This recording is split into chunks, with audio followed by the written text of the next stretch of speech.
चलिए दोस्तों, आज हम बात करते हैं रासायनिक अभिक्रिया के बारे में। जब दो या दो से अधिक पदार्थ का अभिकारक आपस में मिलकर नए उत्पाद का निर्माण करते हैं जिनका गुण मूल पदार्थों से भिन्न होता है, उसे हम रासायनिक अभिक्रिया कहते हैं। अगर जब दो पदार्थ आपस में मिलकर के एक नए पदार्थ का निर्माण करें, उसे हम रासायनिक अभिक्रिया कहते हैं। जैसे हाइड्रोजन और ऑक्सीजन। हाइड्रोजन और ऑक्सीजन जब आपस में अभिक्रिया करेंगे तो जल का निर्माण होगा।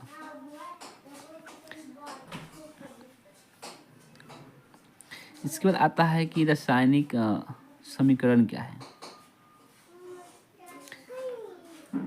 जब हम किसी रासायनिक अभिक्रिया को संक्षिप्त रूप में लिखते हैं तो उसे रासायनिक समीकरण कहते हैं। यही लिखे हैं बाबू यहाँ पर। किसी रासायनिक अभिक्रिया के विवरण को संक्षिप्त रूप में लिखना रासायनिक समीकरण कहलाता है। जैसे हाइड्रोजन प्लस ऑक्सीजन मिलकर के बनाया H2O यानी कि जल। मैग्नीशियम और ऑक्सीजन, मैग्नीशियम ऑक्साइड।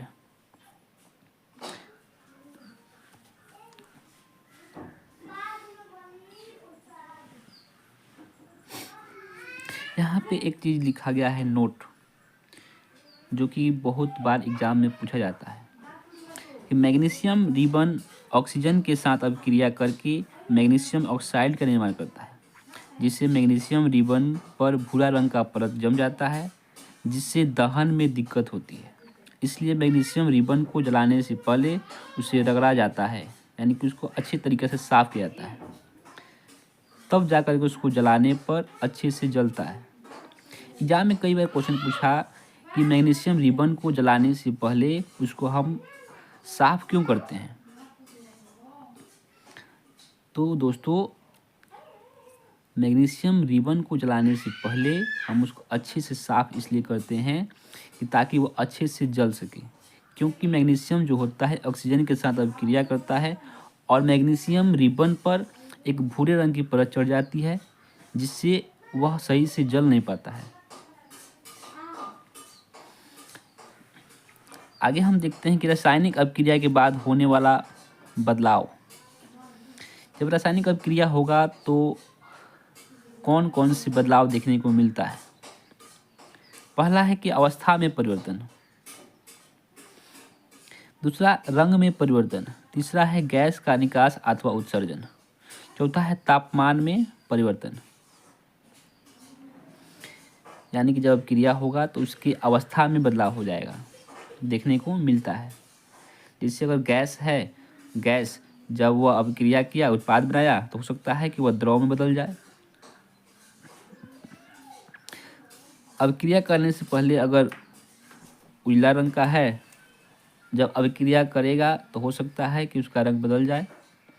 गैस का निकास अथवा उत्सर्जन, अभिक्रिया करने के बाद उसमें से गैस निकलता है, उसके तापमान में भी परिवर्तन होता है।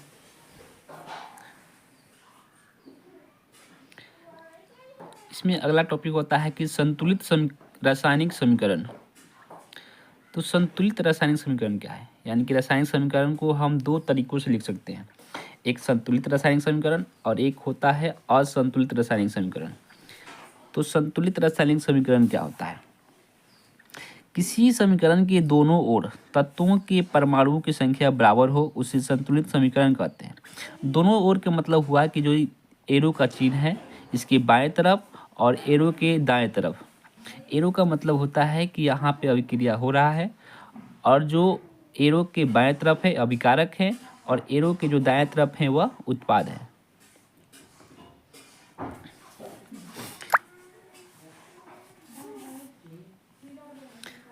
देखिए, जो एरो के दोनों तरफ जो हैं, इनका भी परमाणु संख्या और इसका भी परमाणु संख्या, ये दोनों का परमाणु संख्या जो है इन उत्पाद के परमाणु संख्या के बराबर होना चाहिए, तब हम इसे बोलते हैं कि समीकरण जो है संतुलित है।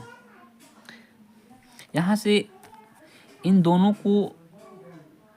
इन दोनों के परमाणु संख्या को बराबर करना जरूरी होता है, क्योंकि हम इसके पहले पढ़े हैं कि द्रव्यमान संरक्षण का नियम जो है वहाँ पे कहा गया है कि अपक्रिया के दौरान, यानी कि रासायनिक अपक्रिया के दौरान ना तो द्रव्यमान का निर्माण होता है, ना ही द्रव्यमान का विनाश होता है। इसलिए रासायनिक अपक्रिया को हमको संतुलित करना पड़ता है। तो यहाँ पे क्वेश्चन होता है कि रासायनिक समीकरण को संतुलित करना क्यों आवश्यक है। द्रव्यमान संरक्षण के नियम के अनुसार किसी भी रासायनिक अपक्रिया में द्रव्यमान ना तो निर्माण होता है और ना ही विनाश, इसलिए रासायनिक समीकरण को संतुलित करना आवश्यक है। अब आगे बात करते हैं रासायनिक अपक्रिया के प्रकार। रासायनिक अपक्रिया के कई प्रकार हैं, जिसमें पहला आता है संयोजन अपक्रिया। इस अपक्रिया में दो या दो से अधिक पदार्थ आपस में जुड़कर किसी नए पदार्थ का निर्माण करता है, उसे संयोजन अपक्रिया कहा जाता है। यानी कि जब दो पदार्थ या दो तत्व आपस में जुड़कर के एक यौगिक का निर्माण करता है, उसे संयोजी अपक्रिया कहा जाता है। यानी कि दो पदार्थ आपस में जुड़कर के एक नए उत्पाद का निर्माण कर दे तो हम इसे संयोजी अपक्रिया कहते हैं।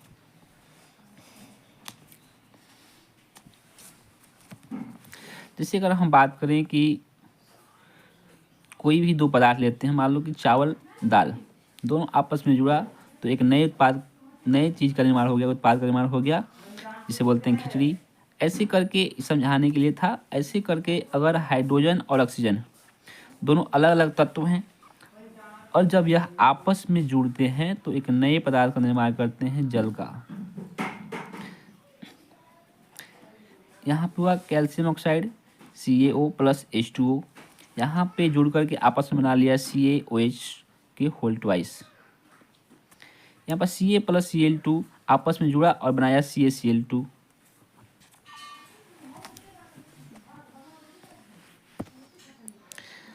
इसके बाद आता है वियोजन या अपघटन अपक्रिया।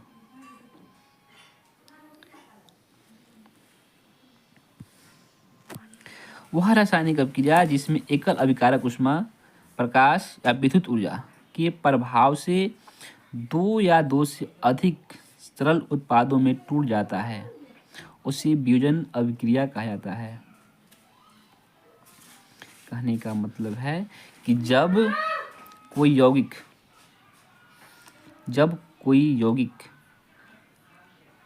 टूट करके छोटे छोटे उत्पादों में बदल जाए तो उसे हम वियोजन अपक्रिया कहते हैं।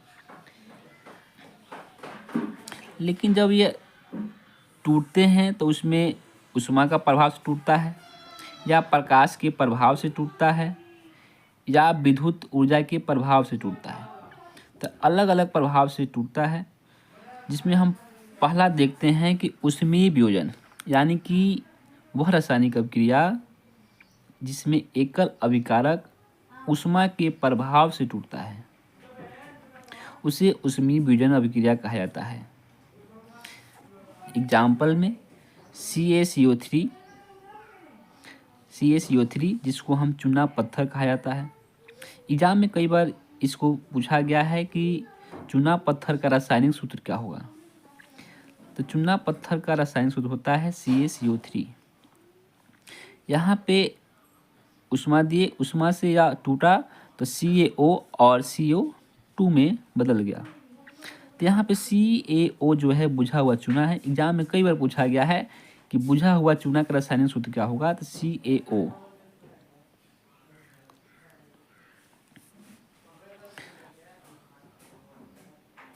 अगला एग्जाम्पल आता है 2FeSO4 जो होता है, इसको बोलते हैं फेरस सल्फेट, जो ग्रीन रंग का होता है, यानी कि हरा रंग का होता है।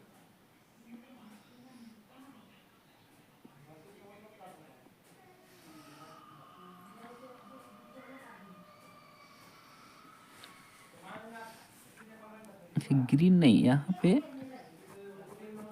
ये हो जाएगा वाइट।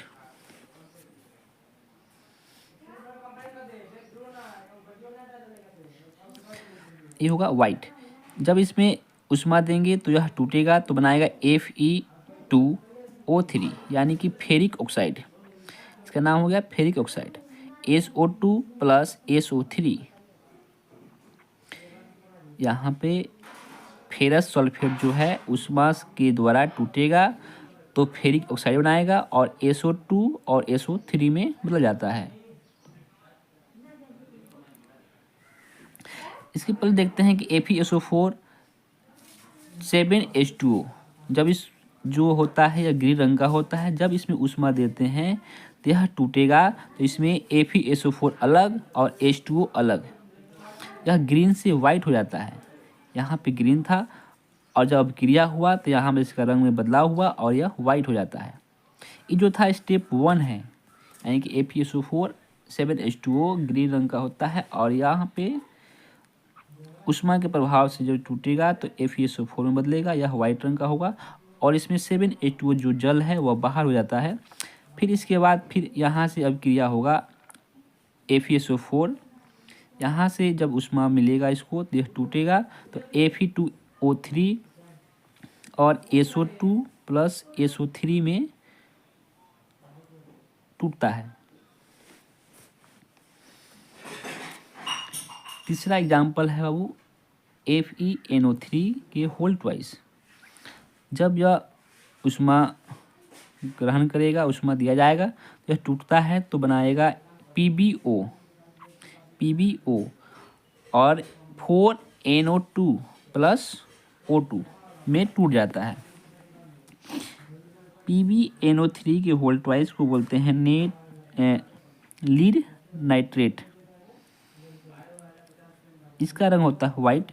जब यह टूटता है तो लेड ऑक्साइड में टूटता है तो इसका रंग हो जाता है पीला या पीला अवशेष हो जाता है और NO2 जो होता है भूरे रंग का धुआं निकलता है।